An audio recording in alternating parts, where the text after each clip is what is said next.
Continuamos en nuestra serie del discipulado, que realmente ha sido una verdadera aventura. Y los que hemos disfrutado de esta bendición, hemos notado cómo realmente la fórmula del discipulado es efectiva y poderosa cuando vamos a trabajar con una persona, pero sobre todo cuando veamos el Evangelio con poder a personas que aún no conocen. Sin embargo, para que sea posible ese trabajo, es importante que tú primeramente puedas ser discipulado.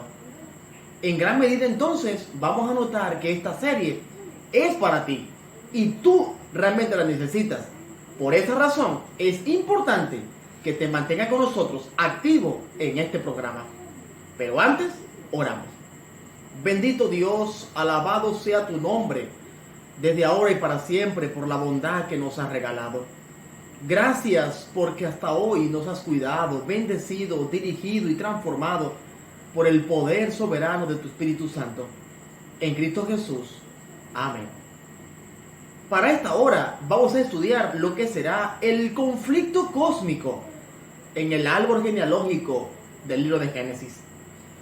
Cuando vamos al árbol genealógico del libro de Génesis, comenzamos a comprender algunos detalles importantes que son elementales para comprender la temática para hoy. Y el pasaje bíblico del capítulo de Génesis, capítulo 5, versículo 1 y versículo 2, dice la Biblia: lista de los descendientes de Adán. El día que el Señor creó al hombre, lo hizo a semejanza de Dios. Lo hizo y lo creó hombre y mujer. El día en que fueron creados, los bendijo y los llamó Adán. Interesante que la narrativa bíblica nos dice que el hombre surgió, nació, fue desarrollado, creado a imagen y semejanza de Dios. Y este aspecto es importante tenerlo en cuenta a la hora de comprender la dinámica del estudio que vamos a dilucidar para este momento. Pero es vital e importante reconocer lo que la sierva del Señor en el libro Patriarcas y Profetas nos enseña en el capítulo 6 en relación a esta dinámica. Así que la sierva del Señor nos enseña lo siguiente y dice que Adán vivió casi 1000 años entre los hombres como testigo de los resultados del pecado. Con toda fidelidad trató de poner coto a la corriente del mal. En otras palabras, trató de colocarle fin a lo que sería realmente el problema del mal. Se le había ordenado instruir a su descendencia en el camino del Señor y cuidadosamente atesoró lo que Dios le había revelado y lo repetía a las generaciones que sucedían.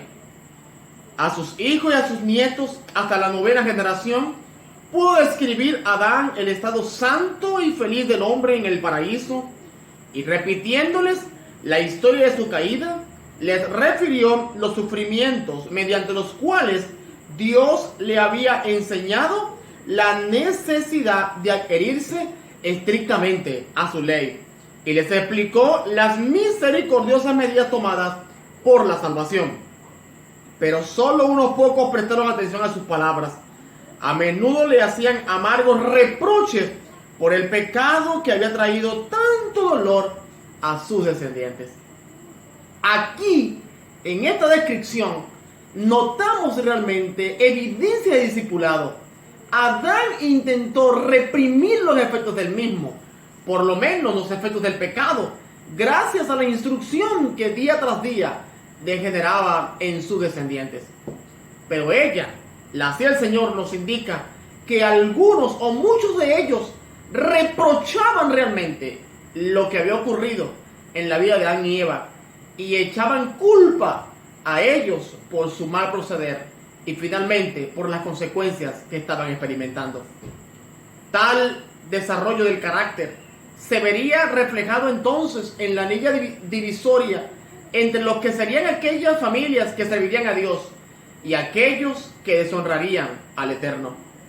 Este aspecto lo vamos a comprender cuando vamos al capítulo 4, versículo 17 hasta versículo 24, Y cuando lo comparamos con el capítulo 5, versículos 21 al 32, de manera fascinante y muy pero muy estratégica, notamos que los mismos nombres que se conciben en el capítulo 5 es los mismos que se conciben en el capítulo 4.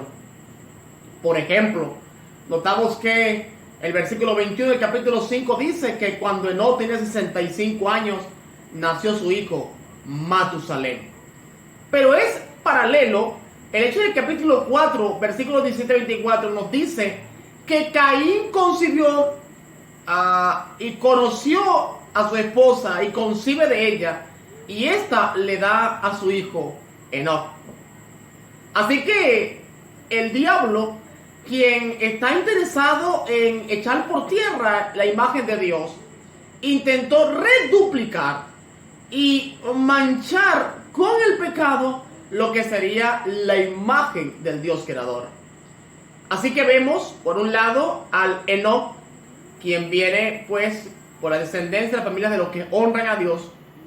Pero por otro lado vemos al Enoc que Caín concibe con la intención de plagar a la tierra de violencia, pero sobre todo de borrar lo que sería la maldición dada por Dios a causa de su mal proceder.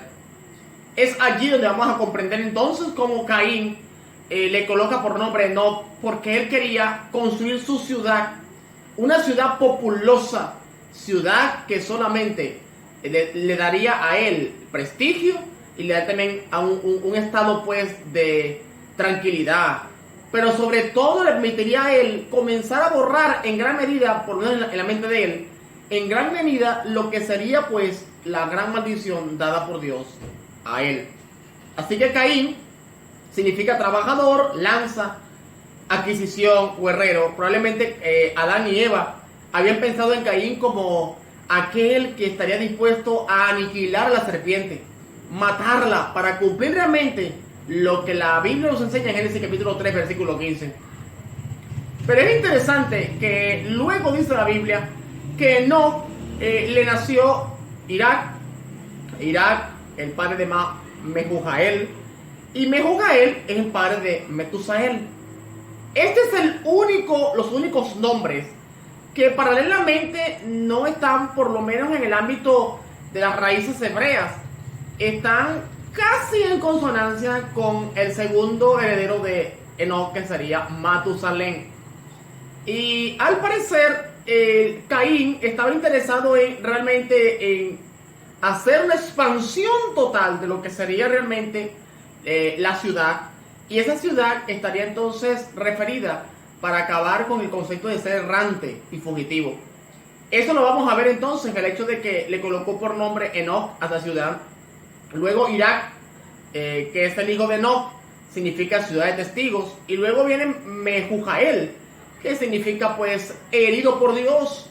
En gran medida entonces pareciera que aquí hay un corte de inflexión en el que no permite pues que muchas circunstancias de las que Caín está intentando hacer se cumplan totalmente a cabalidad. Así que parece que el castigo de Caín de ser errante intentaba pues ser echada por tierra en la idea pues de construir una gran ciudad. Pero esto está obviamente en contraposición con el ideal de Enoc, quien una vez que concibe a su hijo Matusalén se consagra directamente al Dios poderoso para ser una vasija útil e instrumento de Dios por 365 años. Y dice la Biblia que luego de ellos fue llevado traspuesto al cielo, porque Dios completó en él la obra que empezó. Pero luego dice la Biblia que ese Matusael engendró a Lamec. Y este Lamec realmente, a diferencia del Lamec que es concebido por Matusalén, este Lamec es realmente el hombre de la violencia. No solamente reduplicó el trabajo de matanza que había ejercido Caín al principio, sino que también incluyó en su vida el concepto polígamo, cuando concibió para sí dos mujeres, la primera de nombre Ada, la segunda de nombre Sila, ambas, Sila que significa sombra, Ada que significa belleza, ornamento. Pareciera como si una le hiciera la sombra a la otra, para denotar realmente, para exaltar realmente lo que ellos tenían en mente hacer, crearse una gran nación, un gran poderío, con la intención pues de ir errantes y lejos de la presencia de Dios. Pero allí entonces vamos a ver cómo esta perspectiva se ve reflejado a continuación cuando estas mujeres le dan hijos. Y es allí donde dice la Biblia que Jabal o Jubal, ambos están en conexión con su liderazgo, unos porque sencillamente pues criaban ganado, otro porque se convirtió en el padre de la música. Finalmente pues ambos estaban en consonancia con los carneros y ambos utilizaron el mismo para desarrollarse, no solo el ámbito financiero de sustento, sino también para generar placer. Y la música se convertiría en el mejor medio posible para para que la ciudad pues se plagara de violencia y de gran zozobra particular. Al mismo tiempo dice la Biblia que estos personajes, Jabal y Jubal, trajeron entonces, también vino un tercer hijo y al mismo tiempo una cuarta hija. Y entonces Sila le da a Tubal-Caín y luego le da a Naama. Ambos, Tubal-Caín, que significa como herrero, como artífice, está tratando de demostrar pues que están listos para la guerra, activados como ciudad para cumplir sus planes particulares y plagar de miseria al mundo de la tierra. Pero finalmente Naama significa agradable, placentera, satisfacción.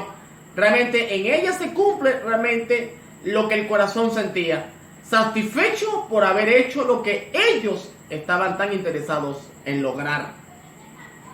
Tristemente, la Biblia nos muestra que ese Lamec se jactaba de su fuerza y el nivel de asesinato, al punto de decirle a sus mujeres: a un hombre maté porque me hirió, y a un joven por golpearme. Este acto nos dice realmente la bajeza del concepto del pecado, cómo la degradación del pecado llegó a un punto en el que parecía sin retorno. Y es allí donde vamos a ver entonces cómo en este caso este caballero Lamec repitió exactamente las mismas pretensiones que Dios le había indicado a Caín.